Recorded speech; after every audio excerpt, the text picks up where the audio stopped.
So hello दोस्तों, कैसे हैं आप सभी। आई होप आप सभी बहुत अच्छे होंगे और आपकी तैयारी बहुत बढ़िया चल रही होगी। तो आज हमारे साथ इस वीडियो में है धीरज भाई, जिनका रिसेंट में अभी नेट क्लियर हुआ है और जेस्ट क्लियर हुआ है। नेट में इनकी रैंक थी 98, जेस्ट में इनकी रैंक थी 300। तो आज हम हमारी वीडियो में कंप्लीट स्ट्रेटजी डिस्कशन करेंगे धीरज भाई के साथ कि कैसे इन्होंने सेल्फ स्टडी के साथ नेट और जेस्ट दोनों क्लियर किए हैं। So welcome Dheeraj in this video. Thank you भाई, थैंक यू। तो पहले हम पूरा धीरज भाई से इनका एजुकेशनल बैकग्राउंड पूछेंगे कि भाई इनकी 12th ग्रेजुएशन मास्टर्स कहाँ से हुई है। तो धीरज भाई आप हमारे व्यूअर्स को बताइएगा। तो जैसा कि 12th तो मेरी अपने गांव की स्कूल में हुई थी। उसके बाद मैं हंसराज कॉलेज में आ गया ग्रेजुएशन के लिए 2019 में। और उसके बाद जैसा कि हमने साथ में ग्रेजुएशन की थी हंसराज कॉलेज से, फिजिक्स ऑनर से। और उसके बाद हमने मास्टर्स में एडमिशन लिया DU में ही, डिपार्टमेंट ऑफ फिजिक्स में। उसमें भी हमने साथ में ही मास्टर्स की है, जो 2022 में हमने एडमिशन लिया था। और जो जहाँ तक नेट JRF का सवाल तो है, 2022 से 2024 फिर आपने, तो चले हम यहाँ से धीरज भाई से पूछते हैं कि आपने नेट के कितने अटेम्प्ट दिए और कौन से अटेम्प्ट में ये इतनी शानदार रैंक आई आपकी। ये था मेरा नेट का थर्ड अटेम्प्ट था। तो उससे पहले आपका क्या स्कोर रहा था और क्या क्या मतलब कमियों पे अपन बाद में जाएंगे, एक बार आप स्कोर शेयर कर सकते हो। हाँ, स्कोर तो जैसा कि एक जो कंसिस्टेंट स्कोर रहता है वो मेरा रहता था लगभग 60 के अराउंड, 60 to 70। 60 to 70 के बीच में रेंज थी जहाँ पे सेचुरेटेड सा स्कोर रहता था। मतलब अगर बहुत तैयारी नहीं भी कर रहा तो भी उसके बीच में स्कोर वेरी कर रहा है। क्योंकि एक तो कुछ स्ट्रॉन्ग पार्ट ए है, तो उसकी वजह से हमेशा 27 से 30 नंबर पार्ट ए में आते हैं। और उसके बाद कुछ पार्ट बी है। मेरी स्ट्रेटजी मोस्टली यही रहती थी कि मैं ओवर अटेम्प्ट नहीं करता था। ओके। क्योंकि बहुत लिमिटेड क्वेश्चन होते हैं, जो अगर आपको लिमिटेड क्वेश्चन भी आते हैं तो भी आपका स्कोर अच्छा खासा बन जाता है। तो मैं ओवर अटेम्प्ट नहीं करता था। बट उस टाइम जब थोड़ी तैयारी कम थी तो उसमें ये चीज़ थी, अगर ओवर अटेम्प्ट नहीं कर रहा तो वो स्कोर बहुत लिमिटेड बन जा रहा है, 60 to 70 तक रह जाता था। तो उसमें मतलब आपका नेट क्लियर हो पा रहा था। हाँ। पर JRF के लिए फर्स्ट आपको टाइम में कुछ नहीं हुआ था। उसके अच्छा। बाद मेरा स्कोर था 70 के अराउंड था। उस टाइम आपका नेट क्लियर हुआ था। हाँ, सेकंड अटेम्प्ट में। हाँ। और जो अभी आपने कौन से वाला क्लियर हुआ है आपका, दिसंबर 2025। हाँ, दिसंबर 2025 में भाई इनका JRF क्लियर हुआ है, जिसमें इनकी 98 रैंक आई है। उसमें आपका स्कोर क्या था, क्योंकि भाई वो पेपर का लेवल लिटरली बहुत बहुत हाई लेवल का पेपर था वो। क्योंकि जो पहले के ट्रेंड चल रहे थे कि भाई थोड़ा लेवल डाउन आ रहा था नेट का एग्जाम का, CSIR नेट इन फिजिक्स। तो अब की बार उन्होंने क्या किया कि एग्जाम के लेवल को काफी इम्प्रूव किया है। का लेवल अच्छा था। और जो क्वांटिटेटिव एप्टीट्यूड आता है वो भी अब की बार थोड़ा अच्छा था। और बाकी का जो पार्ट बी और पार्ट सी आता है, दोनों में अच्छे क्वेश्चंस थे। इसीलिए इस बार कट ऑफ भी थोड़ी लो गई। उससे पहले ये हो रहा था कि थोड़ा इजी पेपर आ रहा है, कट ऑफ हाई जा रही है। और यही कारण भी था कि मेरा स्कोर तो 60-70 के बीच में सेचुरेटेड रह जाता था। तो फर्स्ट बार कुछ नहीं, सेकंड बार वो एडमिशन टू PhD वाला जो होता है वो हुआ था। LS नहीं, बट वो नेट JRF नेट का एग्जाम क्वालिफाइड बोलते हैं उसे। बट वो थर्ड कैटेगरी से जो क्लियर हुआ था, एडमिशन टू PhD ओनली। और जो थर्ड अटेम्प्ट था उसमें आपका स्कोर क्या था, एक बार ये और बताइएगा। मतलब पार्ट वाइज आपको याद है तो आप बता सकते हो। पार्ट वाइज तो मुझे एग्जैक्टली तो याद नहीं है, बट इस तरह का था कि 27.5, क्योंकि मेरा एक क्वेश्चन गलत हो गया था पार्ट ए में। 27.5 पार्ट ए में थे। काफी अच्छा स्कोर है पार्ट ए का, क्योंकि अब की बार बहुत बढ़िया आया था पार्ट ए। और पार्ट बी और पार्ट सी दोनों में मिला के आपके 70 के अप्रोक्स। 70 के अप्रोक्स है। क्योंकि ओवरऑल स्कोर जो था वो मेरा था 97 पॉइंट या 97-98 के आसपास। एग्जैक्टली याद नहीं है, बट 97-98 के अराउंड था। तो अभी आपको पता लग गया होगा कि इनकी अटेम्प्टिंग क्या क्या स्ट्रेटजी थी। तो अब हम शुरू करते हैं कि भाई आपकी जो ग्रेजुएशन थी, जो आपने बताया कि हंसराज कॉलेज से थी, दिल्ली यूनिवर्सिटी, उस चीज़ का आपके इस एग्ज़ाम पे कितना इम्पैक्ट डाला गया है। क्योंकि आप अच्छी जगह से जब ग्रेजुएशन करते हो तो उसका पोर्शन कुछ तो आपके एग्ज़ाम में हेल्प करता है। तो आपके बेसिक्स कितने स्ट्रॉन्ग हुए ग्रेजुएशन के टाइम पे, और क्या बेसिक्स का रोल है इस एग्ज़ाम में। एग्जैक्टली यही तो बात है जो मैं बता रहा हूँ। जहाँ पे सेचुरेटेड स्कोर जो हो जा रहा था 60 to 70, अगर बहुत अच्छी तैयारी के साथ नहीं जा रहे, मतलब ऑब्वियसली आपने बेसिक्स पढ़ रखे हैं और आपने फिजिक्स पढ़ी है, तो इसका मतलब आपने कुछ तो पढ़ा ही हुआ है। ऐसा नहीं है कि बिना पढ़े ही आप जा रहे हो, कुछ तो आपने पढ़ा है। बट वो जो प्रिपरेशन होती है, वो डेडिकेटेड प्रिपरेशन होती है, वो उस टाइम मैंने नहीं की थी। ओके। तो जो बेसिक्स के बेस पे था, उस बेस पे ही 60 to 70 नंबर बन जा तो रहे थे। क्या जो एक बिगिनर स्टूडेंट है उसको ग्रेजुएशन से अपनी तैयारी करनी चाहिए या फिर अपने उस टाइम पे बेसिक स्ट्रॉन्ग करने चाहिए? देखो, जो बेसिक स्ट्रॉन्ग कर रहे हो आप, वही तैयारी ही है, वही वो तैयारी है। ऑब्वियसली। ऐसा नहीं है कि आप इसको छोड़ के कुछ और कर रहे हो और उसका नाम तैयारी तो है। देखिए गाइज, यहाँ से आपको एक बात बिल्कुल क्लियर हो गई होगी कि भाई आप ग्रेजुएशन और मास्टर्स के दम पे ही नेट का निकाल सकते हो एग्जाम। आपको ये नहीं है कि ग्रेजुएशन और मास्टर कर ली उसके बाद आप अलग हाँ, से ये तैयारी ऐसे कर रहे हो। एग्जाम्स हैं जो आप खुद पढ़ कर सकते हैं। जरूरी नहीं बिल्कुल। है कि आपने कहीं कोचिंग ज्वाइन की हो। अगर आपका मटेरियल अच्छा है या आपके कॉलेज में आपकी ठीक ठाक, अगर आप अच्छा कर पा रहे हैं तो देखिए, बहुत अच्छी सबसे बात है। मेन इंपॉर्टेंट पॉइंट यहाँ से यही निकल के आता है, अगर आप अच्छी जगह से बैचलर्स कर रहे हो तो उसका रोल आपके एग्जाम में बाद में इम्पैक्ट जरूर डालेगा। तो ये रही भाई बैचलर, ये है कि भाई आपने ये कहा कि मेरे बेसिक्स काफ़ी अच्छे थे और उस टाइम पे भाई ने कहा भी कि मेरे बेसिक्स बहुत अच्छे थे।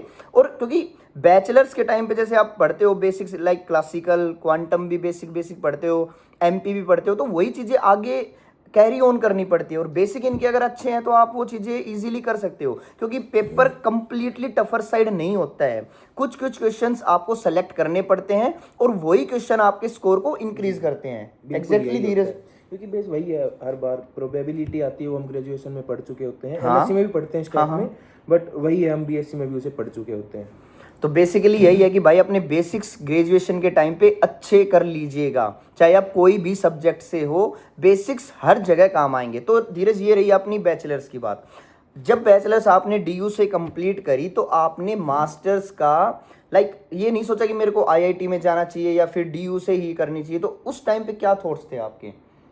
नहीं, उस टाइम तो ऐसा कुछ नहीं बताइएगा। था। हाँ, आईआईटी का मैंने एग्जाम दिया था, आईआईटी जैम का, जिसमें मैं ओके। डिस्क्वालीफाइड था। ओ। तो मेरा क्वालिफाई हुआ नहीं था, तो इसलिए फिर अच्छा, आईआईटी नहीं गया। आईआईटी का ये रीज़न रहा है। बट फिर डीयू का क्या क्या सोचो? क्योंकि डीयू की जहाँ तक मेरे को सुनने में आया कि यहाँ की मास्टर्स लाइक अगर आप मतलब अच्छे से डेडिकेटेडली यहाँ पे नहीं पढ़ते हो तो यहाँ पे दिक्कतें होती है। तो आपने यहाँ का इन्वायरमेंट कैसे हैंडल किया?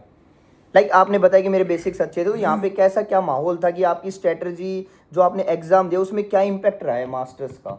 सबसे मेन इंपॉर्टेंट तो यही बोलते हैं कि भाई मास्टर्स अच्छी होनी चाहिए। बिल्कुल तो सही बात है। उस हिसाब से आपने अपनी तैयारी के दौरान जो आपने एग्जाम दिया मास्टर्स का क्या रोल रहा है कि आपने यहाँ से क्या क्या गेन किया जो आपके एग्जाम में बहुत बहुत बैचलर्स का बताया। तो धीरज भाई से अभी हम पूछेंगे जैसे मास्टर्स का कितना रेलेवेंस है नेट के एग्जाम में और यहाँ के मार्क्स मूक्स से कैसे क्या आपने हैंडल किया यहाँ पे? अच्छा, मतलब यहाँ की मास्टर्स का हाँ, तो जब डीयू में रेलेवेंस आपने एडमिशन ले लिया था। जी। तो ये रहता है यहाँ तो कि यहाँ का क्वेश्चन पेपर और जो पढ़ाते हैं सिलेबस और क्वेश्चन पेपर उस लेवल का सेट होता है कि आपको नेट के लिए वो कोई गैप नहीं दिखता आपको। जैसे होता है ना कि स्कूल्स में काफ़ी बार ऐसा होता था कि आईआईटी के पेपर में और स्कूल के सिलेबस में, बोर्ड के क्वेश्चंस में जो फर्क है और आईआईटी के क्वेश्चंस में जो फर्क होता है, वो एक गैप क्रिएटेड है, आपको उसके लिए कुछ अलग से करना पड़ता है। लेकिन यहाँ के जो मास्टर्स के क्वेश्चन पेपर और उस टाइप जैसे क्वांटम है या बेसिक जो कोर सब्जेक्ट्स हैं और जो मेन सब्जेक्ट्स हैं उनके नेट जेआरएफ के लिए भी, तो उनके जो क्वेश्चन पेपर्स हैं उनमें कोई गैप नहीं दिखता आपको कि यहाँ के क्वेश्चन पेपर के लिए आपको अलग से पढ़ना पड़ेगा और फिर नेट के लिए आपको कुछ अलग से ही पढ़ना पड़ेगा। वो क्वेश्चन सेम रहते हैं। अगर आप यहाँ के क्वेश्चन सोल्व कर पा रहे हैं तो आप वहाँ भी कर लेंगे। हालांकि आप यहाँ के कई बार क्वेश्चन सोल्व नहीं कर पाते, बट आप नेट के आपके हो जाते हैं। तो बेसिकली यही है कि भाई देखो मास्टर्स यहाँ की बहुत अच्छा इम्पैक्ट डाला है, इनकी जो प्रेप हुई है नेट की, इन्होंने कोई अलग से कोचिंग नहीं ली। तो अब धीरज भाई आपने बता दिया, आपके बैचलर्स के बारे में बता दिया, मास्टर्स के बारे में बता दिया। अगर कोई एक बिगिनर स्टूडेंट है जिसकी मास्टर्स हो रखी है, भाई मान लो किसी और जगह से है, कोई सेंट्रल यूनिवर्सिटी है और उसकी कोई बेसिक इतने ठीक ठाक नहीं है, तो उसको कैसे क्या तैयारी करनी चाहिए? आप उसके बारे में बताइएगा। मान लो भाई जो हम फ्री मटेरियल प्रोवाइड करते हैं और जो भी हमने टेलीग्राम पे डाल रखा है उसका इम्पैक्ट प्लस PYQs का इम्पैक्ट कितना पड़ेगा, उसको कैसे करना चाहिए एक बिगिनर स्टूडेंट को? PYQs का इम्पैक्ट तो काफ़ी रहता ही है अभी तक तो, क्योंकि जो पैटर्न था वो भी सेम सिमिलर सा आ रहा था लगभग सभी में। हालांकि पिछले 2-3 सेशन से वो थोड़ा लेवल थोड़ा इजी साइड हुआ था और वो कट ऑफ हाई गई थी, बट वो पैटर्न लगभग सेम रहता है। अभी शायद कुछ सिलेबस में चेंजमेंट्स की बातें चल रही हैं जेआरएफ के एग्जाम के उसमें, बट वो चीज़ सेम ही है, PYQ तो हमेशा ही रेलेवेंट रहते हैं।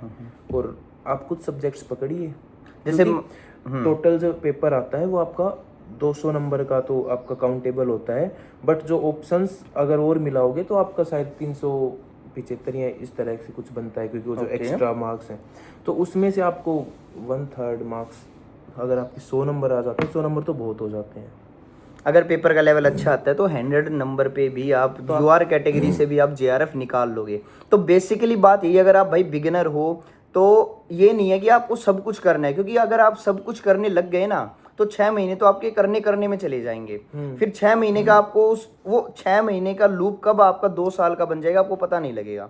तो बेसिकली धीरज भाई का कहने का मतलब यही है कि अगर आप बिगिनर हो, देखो यार सिंपल सी बात है, जिसने बैचलर कर रखी है, मास्टर्स कर रखी है, उसको बेसिक तो सब चीज़ें आती होंगी, तभी वो जाके पास हुआ है। ये तो है नहीं कि बिल्कुल मुंह उठा के चला गया और पेपर दे दिया, ऐसा तो कोई है नहीं। तो आप क्या कीजिए, अगर आपके नोट्स हैं तो नोट्स को अच्छे से रीड कीजिए।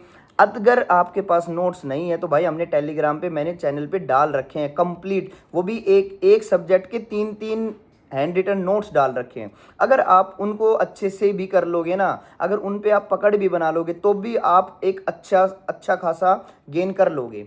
तो धीरज भाई यही है कि अगर मान लो आप नोट्स पढ़ के भी जा रहे हो तो उनका भी एक अच्छा खासा, उन पे प्रैक्टिस की ज़्यादा ज़रूरत होती है। उन पे प्रैक्टिस की ज़रूरत होती है, क्योंकि वही है, अगर आप लिमिटेड रिसोर्सेज और आप लिमिटेड टॉपिक्स पढ़ रहे हैं, बट उसमें आपको कंसेप्चुअली स्ट्रॉन्ग होना चाहिए। ऐसा नहीं है कि आपने बहुत सारे टॉपिक्स पढ़ लिए और डीपली आपको उनमें से किसी का भी क्वेश्चन नहीं आते या फिर बहुत कम क्वेश्चन आते हैं, तो उसका कोई फ़ायदा नहीं है, क्योंकि वहाँ पे आप कर नहीं पाओगे एग्जाम में।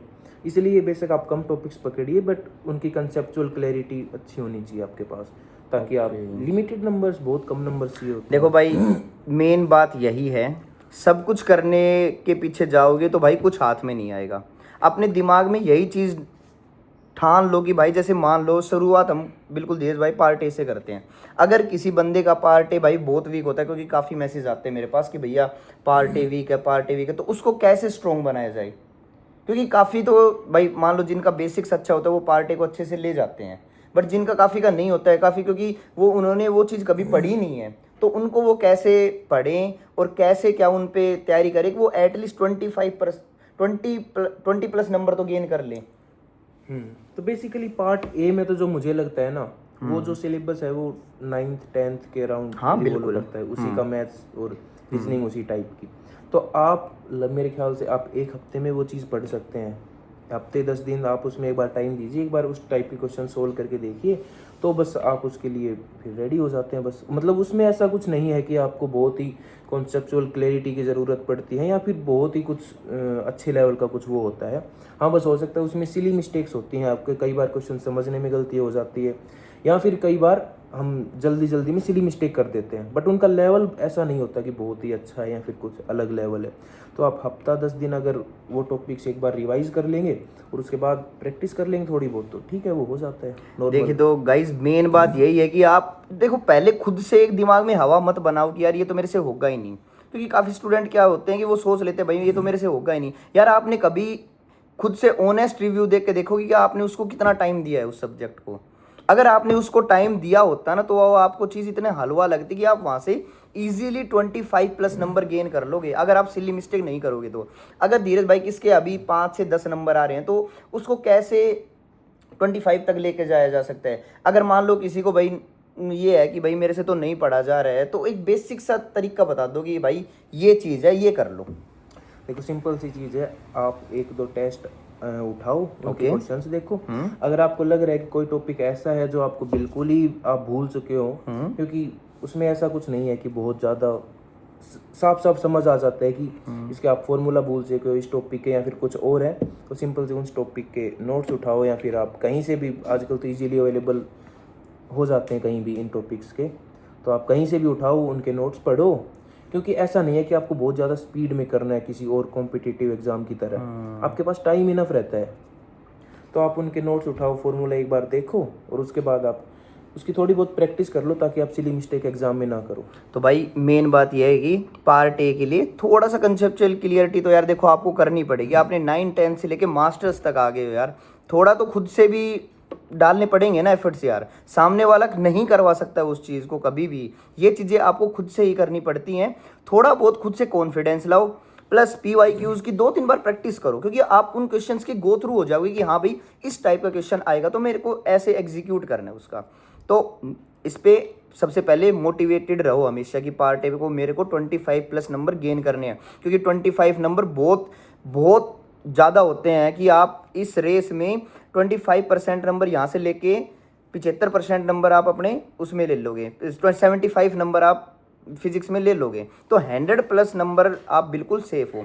तो 25 नंबर का बहुत बड़ा योगदान होता है, उसको बिल्कुल नज़रअंदाज मत करो, उस पर थोड़ी प्रैक्टिस कर लो। PYQs चाहिए तो भाई मैंने टेलीग्राम पे डाल रखे हैं, वहाँ से उठा लो।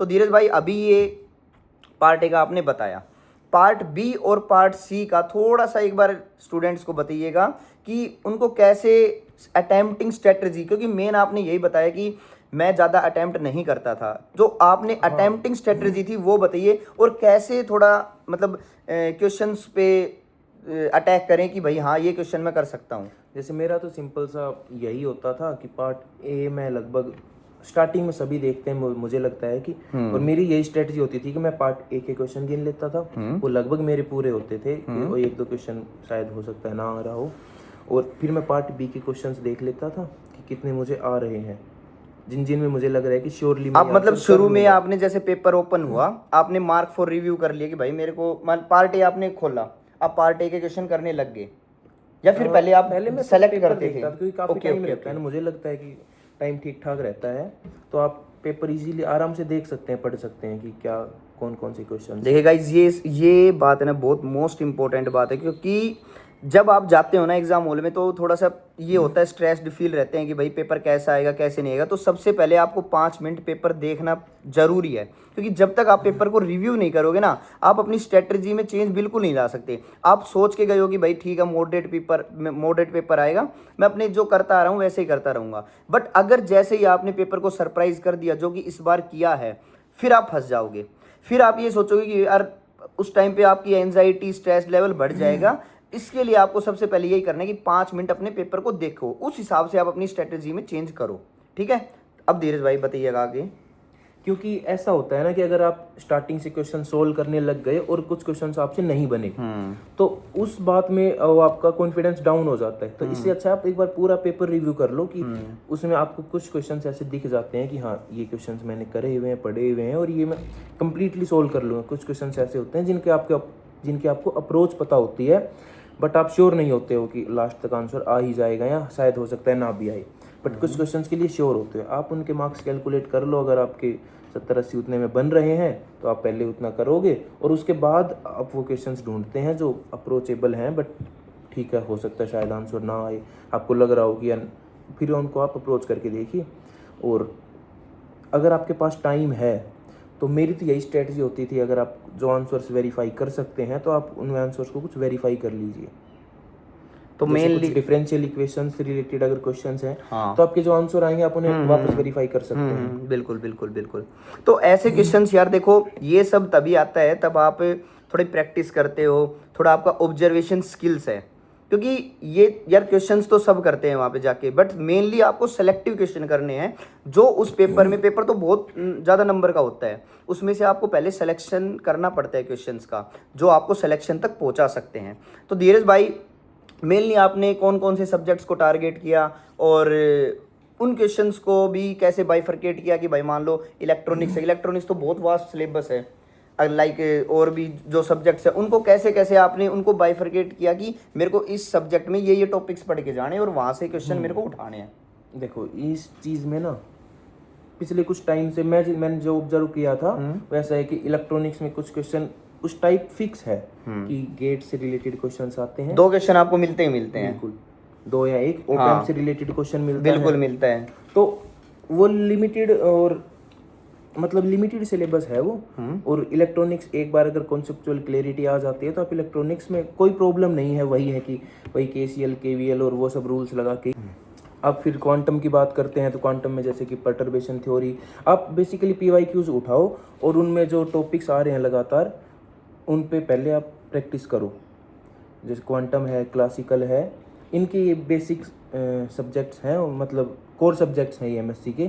तो आप इनके कंसेप्ट थोड़े स्ट्रॉन्ग करो, और जैसे स्टैटिस्टिकल मैकेनिक्स है, प्रोबेबिलिटी वगैरह आती है, और माइक्रोस्टेट्स, मैक्रोस्टेट्स, ये सब क्वेश्चन हमेशा रिपीट होते ही हैं।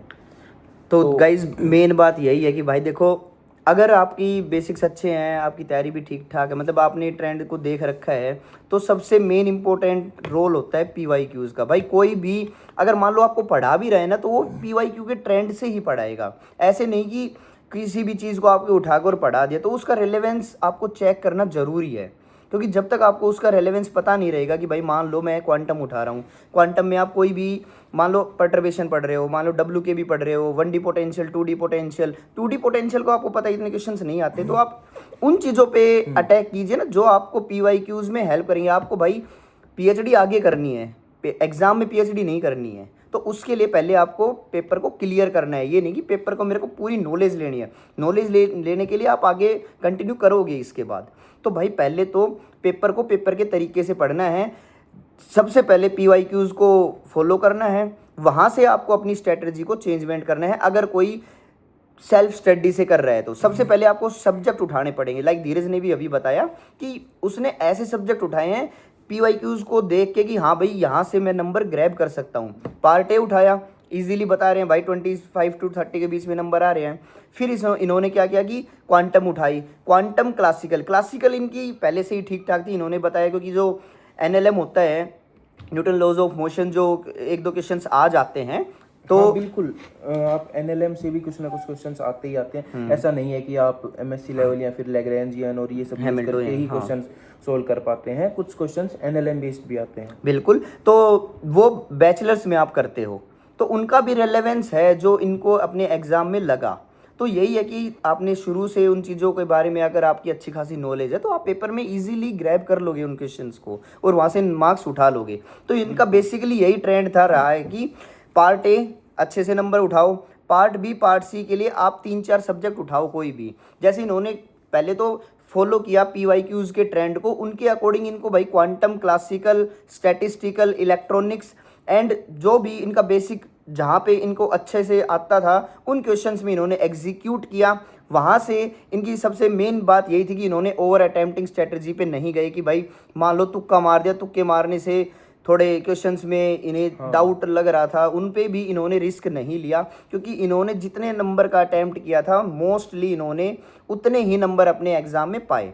तो धीरज भाई ये आपकी स्ट्रेटजी रही। अगर मान लो कोई स्टूडेंट बिल्कुल बॉर्डर लाइन पे हो कि मान लो कि आपके जैसे, तो धीरज भाई मान लो अगर कोई रिस्क लेना चाह रहा है, मान लो क्योंकि उनमें ऑप्शंस भी थोड़े यार बहुत कैलकुलेटेड होते हैं, अगर 2 ऑप्शन आप बाई मतलब कैंसिल आउट भी कर दो तो थोड़ा क्या है उन पे रिस्क लेना चाहिए। अगर मान लो भाई अगर आप बॉर्डर पे हैं, जैसे कि आपको लग रहा है कि 70 से 80 नंबर के बीच में है, तो ये वो बॉर्डर लाइन होती है कि कट ऑफ इसी के आसपास फ्लक्चुएट करती है। तो हो सकता है आप अगर रिस्क ना लो तो कभी कभी ऐसा होता है कट ऑफ डाउन ही चली गई, आपने रिस्क नहीं भी लिया, हो सकता है वो नेगेटिव हो सकता था बट आपने रिस्क नहीं लिया और आपका क्लियर हो भी गया। और कई बार ऐसा होता है कि कट ऑफ एज एक्सपेक्टेड 80 से ऊपर, 80 के अराउंड या 80 से ऊपर रहे और आपने रिस्क नहीं लिया और आपके वो मार्क्स रह गए। तो कट ऑफ से अगर आप नीचे रह गए तो 1 नंबर नीचे रह गए या फिर 3 नंबर नीचे रह गए, कोई फर्क नहीं पड़ता उस एग्जाम के लिए। तो अगली प्रिपरेशन के लिए जरूर आपको हेल्प करेंगे कि आपने कहाँ कमी कर दी, बट वो नीचे रह गए तो नीचे रह गए। तो उस एग्जाम में तो आप रिस्क ले सकते हैं। ऐसा नहीं है कि फिर अगर आपने रिस्क नहीं लिया और कट ऑफ से 1 नंबर कम है तो फिर या फिर 2-3 नंबर और कम रह गए तो आपको आपके लिए कुछ और भी अवेलेबल हो जाएगा। तो ऐसा भाई तो कुछ नहीं है, उस टाइम पे ले लेना चाहिए क्योंकि उस टाइम पे अगर आप दिमाग से खेलोगे तो भाई जरूर आप नंबर ग्रैब कर लोगे। तो मेन देखो इस एग्जाम में बेसिक्स क्लियर नहीं करोगे, कोई भी लोग आके आपको 6 महीने में कोई ऐसी गोली नहीं दे सकते कि आप जाके उठ के फोड़ आओगे एग्जाम। तो ऐसा कुछ नहीं है भाई, इस तरह की चीजें हैं तो फिर तो ठीक है। बट अगर हाँ कोचिंग हेल्प जरूर कर सकती है, अगर आप कुछ अपना नहीं कर पा रहे हैं, जो आप फिगर आउट नहीं कर पा रहे हैं मुझे कहाँ से स्टार्ट करना चाहिए या फिर कौन कौन से टॉपिक्स पढ़ने चाहिए, तो हाँ उसमें काफ़ी आपको हेल्प हो जाती है। तो धीरज भाई ये रहा कि आपको सेल्फ स्टडी कोचिंग कैसे कैसे बेनिफिट करते हैं। सबसे अब मेन बात पे आते हैं, पीवाईक्यूज या मॉक टेस्ट कौन से रेलेवेंस ज़्यादा रहेंगे आपकी एग्ज़ाम में? ऑनेस्टली मैं बताऊं तो मैंने कभी कोई मॉक टेस्ट नहीं दिया, क्योंकि 3 घंटे का मॉक टेस्ट बहुत वो हो जाता है। मैंने बस क्वेश्चन ही प्रैक्टिस किए हैं, मैंने कभी नेट का कोई मॉक टेस्ट नहीं दिया था। बट हाँ, अगर आपको लग रहा है कि आप एक बार ट्राई करके देख लो, अगर आपको लग रहा है कि मॉक टेस्ट से फ़ायदा होता है तो आप ट्राई करो, मैं उस चीज़ पे आपको मना नहीं कर सकता। बट मैंने नहीं किया तो मैं इस चीज़ के बारे में ज़्यादा बता नहीं सकता मॉक टेस्ट के बारे में। अगर हाँ किसी को लग रहा है कि उन्हें बेनिफिट हुआ है और या फिर कोई उससे प्रैक्टिस कर रहा है तो बहुत अच्छी बात है, आप करिए। देखिए, मॉक टेस्ट जब भी आप लगाने की ट्राई करो तब आप पूरा सिलेबस कर चुके हो और आप कॉन्फिडेंट हो पूरा। क्योंकि यार मेरे को लगता है कि कोई भी बंदा अगर सब तो सब्जेक्ट पढ़ के नहीं जा सकता यार, क्योंकि 9 सब्जेक्ट होते हैं भाई, 9 के 9 रिमेंबर करना ना बहुत एक टिपिकल टास्क यही हो है। सकता है कुछ लोग ऐसे हों मल्टी टैलेंटेड, बट मैं तो नहीं था। हाँ वही तो भाई, ये एग्जाम में डिमांड यही है कि आपको कंप्लीट नॉलेज हर चीज़ की नहीं रखनी है। आप थोड़ी बहुत कुछ कुछ सब्जेक्ट्स को आप बाइफरकेट करके उनकी नॉलेज लेके चले जाओगे, वो भी बेनिफिशियल होगी। थोड़ा ट्रेंड को फॉलो करो। मॉक टेस्ट ठीक है भाई, तैयारी में हेल्प करते हैं, नो डाउट। हर चीज़ के मॉक टेस्ट आपको लगाने भी चाहिए और आप अपने मॉक टेस्ट से अपने आप को जज भी कर सकते हो। बट देखो, कई जगह ये होता है कि मॉक का रिलेवेंस ना बहुत हार्ड हो जाता है, कई बिल्कुल इजी हो जाता है, तो उनसे अपने आप को जज नहीं कीजिएगा। सबसे पहली बात तो किसी आपके इजी में 100 नंबर आ रहे हैं या फिर हार्ड में आपके 60 ही नंबर आ रहे हैं, तो उन चीज़ों से आप डिमोटिवेटेड फील मत होना। अगर आप मॉक टेस्ट भी लगाना चाह रहे हो ना, तो मेरी मानो तो PYQs ही लगाओ। उनको बार बार लगाओगे ना तो आपको एक ट्रेंड दिखेगा। मान लो कोई क्वेश्चन 2014 में आया है, वही क्वेश्चन जाके 2022 में भी आया है। अगर आप देखोगे तो जब हमने एग्जाम दिया था भाई, 2-3 क्वेश्चंस तो ऐसे थे कि PYQ से उठ के आपने अब की बार भी देखा होगा धीरज भाई। हाँ बिल्कुल, PYQ अगर उस वो सेम टू सेम नहीं है, बट मतलब थोड़ा सा चेंजमेंट होता है, थोड़ा सा कुछ डिजिट चेंज कर देते हैं, डिजिट चेंज हो गए या फिर थोड़ी बहुत लैंग्वेज चेंज होगी या फिर थोड़ा बहुत इधर उधर हो गया। बट हाँ, अगर आप टेस्ट सीरीज वगैरह कुछ करना चाह रहे हैं जिनमें आपको वो टाइम और वो सब, अगर आपको टॉपिक वाइज टेस्ट सीरीज हैं या फिर उस टाइप की चीज़ें काफ़ी हेल्प करती हैं। यही चीज़ है कि कोचिंग्स आपके लिए कर देती हैं काफ़ी कोचिंग्स, जैसे कि आपको अगर समझ नहीं आ रहा या फिर आप जो अपना टाइम उसमें लगाएंगे सब कुछ ढूंढने में, PYQs कहाँ कहाँ हैं, क्या क्या हैं, तो इसी तरह का आपका काम आसान हो जाता है। जैसे कुछ लोग टेस्ट सीरीज़ लॉन्च करते हैं या फिर इस तरह की जो चीज़ें होती हैं।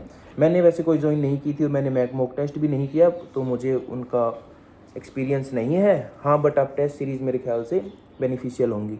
तो धीरज भाई, एक लास्ट क्वेश्चन, जो अभी जो फाइनल सेम में स्टूडेंट्स हैं, उनके पास कितना गोल्डन चांस है कि अब की बार जो नेट का है, अभी तो नोटिफिकेशन भी नहीं आया है, अभी तो नोटिफिकेशन तो अभी मेरे अकॉर्डिंग तो भाई जो एग्जाम है आपका, वो जितना मेरे को लग रहा है जुलाई के लास्ट तक ही हो पाएगा या फिर अगस्त के स्टार्टिंग में। तो अभी उनके एग्जाम खत्म हो जाएंगे, तो उनको आप क्या गाइडेंस देना चाहोगे कि और क्या किस तरीके से अभी वो अपनी स्ट्रेटजी को कर सकते हैं एग्जाम देने के बाद फाइनल सेम वालों के लिए, कि अभी उनका फर्स्ट अटेम्प्ट में क्लियर हो जाए? किन किन चीज़ों पे ध्यान देना चाहिए उन्हें अभी? फाइनल सेम स्टूडेंट्स के लिए मुझे लग रहा है ये गोल्डन चांस ही होगा, बिल्कुल, क्योंकि अभी उनके एग्जाम्स ओवर हो चुके हैं और एग्जाम का नोटिफिकेशन नहीं आया है। हाँ, तो लगभग 1 महीने तक एप्लीकेशन विंडो ओपन रहती है, बिल्कुल, इस इतने टाइम के अराउंड, उतना ही टाइम के बाद एग्जाम होता है, तो लगभग आपको फ्री तो 2 महीने मिल जाएंगे। और अगर आप MSc में पढ़ रहे थे तो आपको टॉपिक्स रिवाइज भी होंगे या फिर आपके माइंड में अभी वो बिल्कुल तैयार हैं। तो अगर आप 2 महीने उन्हें रिवाइज कर लेते हैं अच्छे से और आप उनकी प्रैक्टिस कर लेते हैं तो वो बहुत अच्छा है। तो भाई मेनली यही है कि अभी एग्ज़ाम देके लग जाओ, फाइनल सेम वालों तुम्हारे लिए गोल्डन चांस है। इसके बाद अगर आप लूप में फंसना चाहो, ठीक है, आप अगला अटैम्प्ट देना चाह रहे हो, नो डाउट दो यार, सब देते हैं। बट वही चीज़ अगर आप 2 महीने में थोड़ा सा और एक्सेलरेट कर लोगे खुद की तैयारी, तो भाई अभी करके निकल जाओगे उस फेज से। क्योंकि और चीजें प्रिपेयर्ड है आपके पास, आप अभी MSc में हो और एग्जाम दोगे आप। और जो चीज़ है कि पहले जून में एग्जाम होता था, तो एग्जाम के आसपास ही अगर नेट का एग्जाम है तो आपको फिर भी थोड़ा सा आप हेक्टिक हो जाता है कि एग्जाम्स के लिए अलग अलग सब्जेक्ट्स पढ़ रहे हैं और किसी स्पेसिफिक सब्जेक्ट को पढ़ना थोड़े 5-10 दिन के लिए आपको लगता है कि मुझे तो जिस सब्जेक्ट एग्जाम है पहले वो सब्जेक्ट तैयार करूँगा। बट इसमें आपके पास फ़ायदा होगा कि आपको अभी 1.5-2 महीने मिल जाएंगे बीच में, मोस्ट प्रोबेबली। उससे लंबा भी हो जाए तो हम कह नहीं सकते, बट इतने तो है। तो भाई देखो, मेन बात यही है, सबसे पहले अपना दिमाग में मेंटलिटी सेट कर लो कि हाँ मुझे करना क्या है। उसके बाद अपने आप को प्रिसाइज हो जाओ कि भाई मेरे को ये सब करना है। उसके बाद ये है कि आपको ये भी डिसाइड खुद ही करना पड़ेगा भाई, कोई आके नहीं बताएगा कि यार कोचिंग लो ना लो। यार हम सिर्फ आपको यहाँ पे गाइडेंस दे सकते हैं। अब ये नहीं है कि आपका हाथ पकड़ के ये ऐसे वैसे पढ़ाएंगे पढ़ेंगे, भाई ये कोई कुछ नहीं कर सकता, वो भी आपको ऐसे ही बताएंगे। बस आपको खुद से मोटिवेटेड होकर खुद से तैयारी करनी पड़ेगी, उसके बाद ही आप सब कुछ कर सकते हो। तो भाई मेन देखो धीरज भाई ने अपनी स्ट्रेटजी पूरी शेयर की है, आगे और वीडियोज़ आएंगी और पूरा आपको मोटिवेटेड फील करवाएंगे भाई साहब कैसे कैसे तैयारी करो। तो अभी इस वीडियो का मेन मोटिव यही था कि आप अपनी तैयारी पे 4 चांद कैसे लगा सकते हो भाई, खुद से सेल्फ स्टडी करके भी। तो भाई जितना मैंने फ्री कंटेंट आपको दे रखा है, अगर आप वो भी पढ़ लोगे, अगर PYQs को 3-4 बार भी लगा लोगे, तो यार आप एक अच्छा खासा कॉन्फिडेंस गेन करके एग्जाम हॉल में जाओगे, इतनी मैं गारंटी ले रहा हूँ आपके साथ, ठीक है। तो अभी जिसको भाई ये लग रहा है कि मेरी अभी तैयारी नहीं हो पा रही है, भाई टाइम है इनफ अभी भी। हाँ। सब लोग लास्ट के 2 महीने में ही एक्सीलरेट करते हैं, तो अभी अपने पंच मारने का यही टाइम है। 2 महीने में बिल्कुल ढीला नहीं पड़ना है, 2-3 महीने बाद में यार अपने ज्ञान लेते रहना। PhD है, आगे और भी चीज़ें, असिस्टेंट प्रोफेसर की लाइफ भी है और एग्जाम भी आएंगे। वहाँ देखो मैं आपको बता रहा हूँ, फिजिक्स का सबसे हार्ड पेपर यही है अभी, उसके बाद आप असिस्टेंट प्रोफेसर के पेपर देने जाओगे ना, वही इतना कंपटीशन नहीं है। ये पेपर में सबसे ज़्यादा कंपटीशन है, अगर इस कंपटीशन से निकल गए ना आप, आगे अपने आप निकल जाओगे। तो अच्छे से तैयारी करो, खुद के नोट्स बनाओ, कुछ गाइडेंस चाहिए तो भाई बिल्कुल मैसेज करो, मेल करो, जो भी आप करना चाहो, जहाँ से भी आपको सूटेबल लगे वो करो, उसके लिए हम ऑलवेज रेडी हैं। तो सबसे पहले अपने खुद को माइंड सेट करके आगे की तैयारी करो। तो ठीक है धीरज भाई, थैंक यू सो मच, आप वीडियो में आए, आपने इतना गाइडेंस दिया, तो हम बहुत बहुत धन्यवाद देंगे भाई। धीरज भाई ने टाइम निकाल के यहाँ जाए अपनी लैब में, ये हमारी लैब है भाई, ये आपको लैब दिखा देते हैं।